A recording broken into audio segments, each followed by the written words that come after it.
Okay, so picture this for a second. You're 68 years old. You worked for, I don't know, 35 years. Showed up, did the job, paid into the system, did everything you were supposed to do. And now you're sitting at your kitchen table with a Social Security statement in one hand and a stack of bills in the other, and you're doing that quiet math in your head.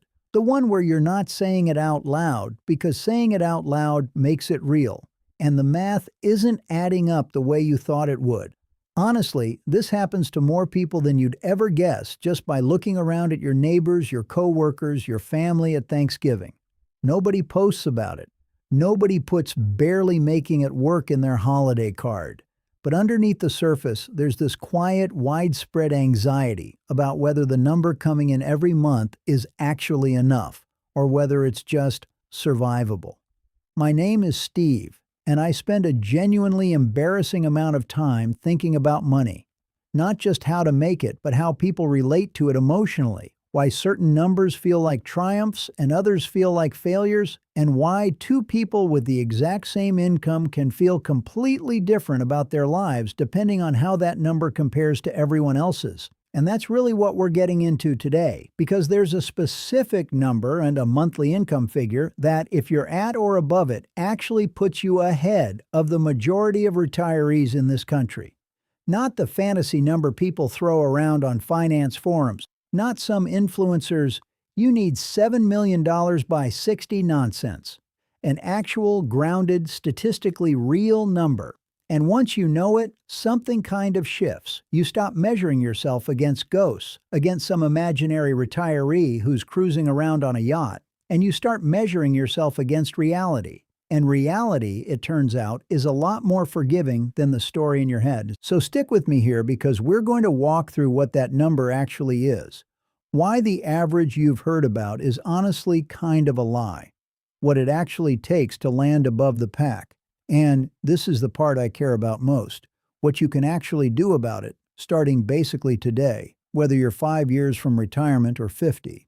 Let's start with the number that gets thrown around constantly, the average Social Security check. You've probably heard some version of it, somewhere around $2,000 and change a month. As of this year, the average monthly Social Security retirement benefit sits right around $2,070 or so. And a lot of people hear that number and think, okay, that's what average looks like, that's the benchmark, that's where I should be. Here's the thing though, and this is genuinely one of my favorite little statistical gremlins, average and median are not the same animal. Average gets dragged upward by a relatively small number of people who earned a lot over their careers and paid into the system at the maximum level for decades.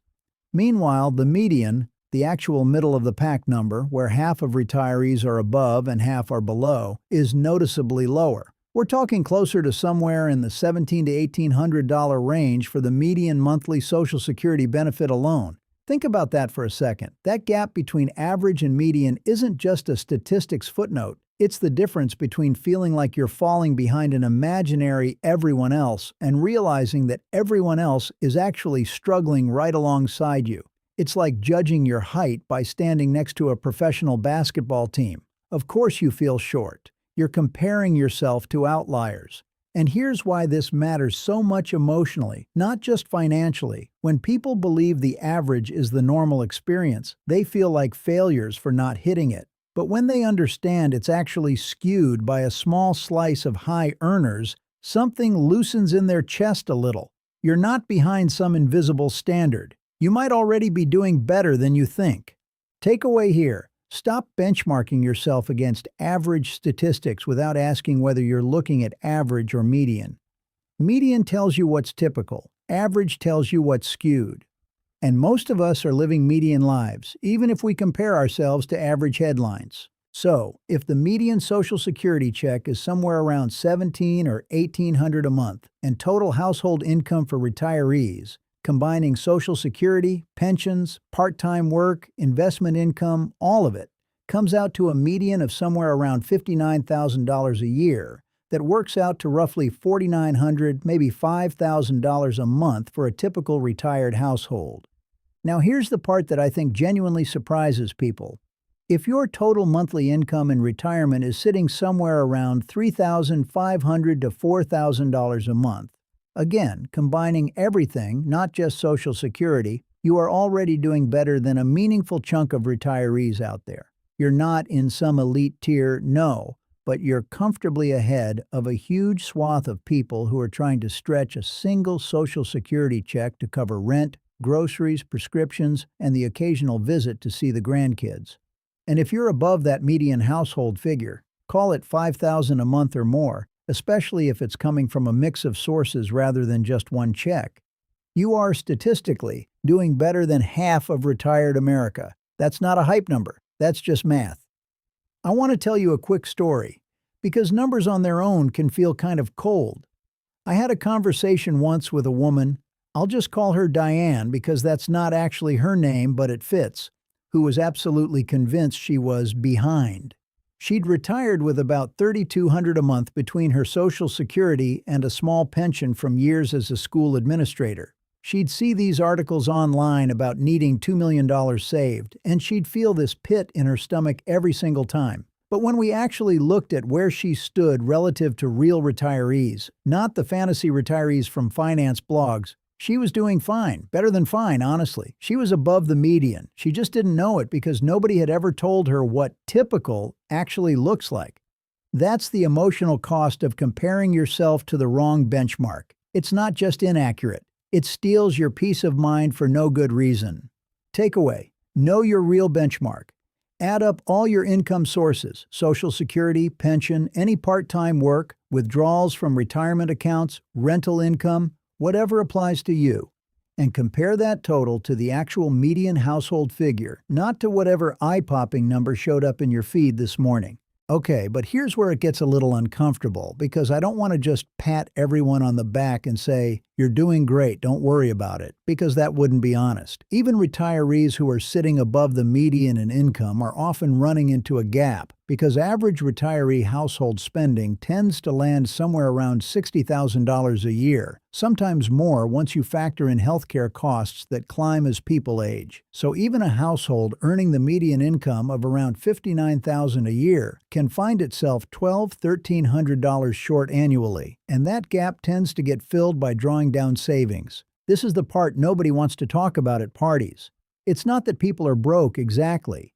It's that there's this slow, steady leak, month after month, where the income covers most of it, but not quite all of it, and the difference gets quietly siphoned out of whatever nest egg they built up. And over 20, 25, 30 years of retirement, because people are living longer, which is wonderful, genuinely, but it also means the money has to stretch further. That slow leak can turn into a real problem down the line. Think of it like a bathtub with the drain not quite fully closed. You keep the faucet running. Things look fine on the surface. The water level looks stable enough day to day. But if the drain's outpacing the faucet even a little, eventually, and it sneaks up on you, the tub's a lot emptier than you expected it to be. Why does this matter to you, specifically, whether you're already retired or you're 20 years out? Because the goal isn't just beat the median income. The goal is making sure your income and your spending are actually in the same ballpark, so you're not quietly draining a tub with a bad seal. Being ahead of most retirees on income means nothing if your spending is also ahead of most retirees.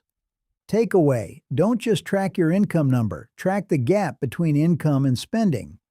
That gap, more than any single income figure, tells you whether you're actually secure or just comfortably delaying a problem. All right, let's get practical, because I know some of you are thinking, great, I get the picture, but what do I actually do with this information? Here's what separates the retirees comfortably above the median from the ones white-knuckling it through the month. It's rarely just one giant pile of savings. It's usually a blend, Social Security as the floor, then something layered on top. A pension if you're lucky enough to have one, though, and this genuinely bums me out. Only around 1 in 5 private sector workers even has access to a traditional pension anymore, so a lot of us are on our own for that layer. Then there's investment income, which for most people is thinner than you'd hope. Median investment income for retirees actually sits well below $5,000 a year, which tells you that most people aren't living off dividends the way personal finance influencers make it sound. And then there's part-time or flexible work, which, get this, About 1 in 4 Americans over 65 is still doing in some form, whether that's consulting, part-time retail, freelancing, whatever fits their life, often bringing in somewhere in the neighborhood of $2,000 a month. The retirees who end up comfortably ahead of the pack usually aren't the ones who found one magic income stream. They're the ones who stacked 2 or 3 smaller, steadier streams on top of each other, so no single source has to carry the whole household. It's honestly a lot like a table. A table with one leg is a unicycle trick, not a table. A table with 3 or 4 legs, even if each leg individually isn't that impressive, just stands there, reliably, boringly, which in retirement finance, boring is kind of the whole goal. I'll be honest with you, this is where I get a little opinionated, so bear with me. I think a huge amount of retirement anxiety comes from treating "how much did I save" as the only question that matters, when actually, how many income streams do I have, and how do they diversify my risk is arguably more important. A person with $30,000 saved but 3 modest income streams can be in a genuinely stronger position than a person with $300,000 saved and 0 income beyond withdrawals, because that second person is entirely at the mercy of market timing and their own withdrawal discipline. Takeaway: if you're not retired yet, start thinking now about what your 2 or 3 income legs will be, not just "how big is my 401k?" If you are retired, look honestly at whether you're relying on one source too heavily and whether there's a low-stress way to add a second or third leg to that table. I want to spend a minute on something that isn't strictly a numbers thing because, and honestly, this might be the most important section in this whole video, the number that puts you ahead of most retirees only matters if you actually let yourself feel ahead when you get there. There's this pattern I see constantly where people hit a genuinely solid financial milestone. They're above median income, their spending is under control, they've got a couple of income streams going, and they still feel behind. Why? Because they're comparing themselves to a cousin who seems to be doing better, or a neighbor with a new car, or some stranger on the internet flexing a beach house. It's the comparison trap, and it is absolutely relentless, because there is always, always someone who appears to be doing better than you. Here's a small personal observation, and take it for whatever it's worth. I've noticed that the people who feel the most financially secure aren't usually the people with the most money. They're the people who stopped playing the comparison game altogether and started asking a much smaller, much more useful question. Does this income cover my actual life, the one I'm actually living, not the one I'm imagining someone else is living? That question changes everything. It's less exciting, sure. It doesn't make for a great highlight reel. But it's the question that actually determines whether you sleep well at night. Being ahead of most retirees isn't really the finish line. It's more like permission. Permission to stop white-knuckling every purchase. Permission to actually enjoy some of what you built. Permission to exhale a little. But you have to actually grant yourself that permission. The number alone won't do it for you. Takeaway: once you know you're above the real, honest benchmark, not the fantasy one, practice actually believing it. Write the number down. Compare it to the median, not the myth. And let yourself feel, even just a little, like you're doing okay. Because statistically, you probably are. So let's bring this back together, because we covered a lot of ground here. The average retirement income you keep hearing about is skewed upward by a small slice of high earners, which means most people are unfairly comparing themselves to a number that was never really representative of them in the first place. The real, honest benchmark, the median, the actual middle of the pack, sits meaningfully lower, which means a whole lot of people who feel like they're falling behind are actually doing just fine, or even better than fine. Being ahead isn't about hitting some mythical 7-figure number. It's about understanding what typical actually looks like, keeping your spending in step with your income so you're not quietly draining the tub and building 2 or 3 income streams instead of leaning on just one. But underneath all of that, the thing I really want you to walk away with is this. So much of the stress around retirement money isn't actually about the money. It's about the story we tell ourselves about the money, whether we're enough, whether we measured up, whether we did it right. And a lot of that story gets written by comparing ourselves to numbers that were never accurate representations of normal life to begin with. You don't need to beat some fictional retiree cruising around on a yacht. You need to understand where you actually stand, build a little more stability where you can, and then, and this is the part that's easy to forget, actually let yourself feel okay about it when you get there. If this got you thinking a little differently about where you stand, or if it made you want to actually sit down and add up your own numbers instead of guessing, that's honestly the whole point. Take a look at your real income, your real spending, your real gap, not the headlines, not the comparison, just your numbers, your life. That's where the peace of mind actually lives, and that's a pretty good place to start.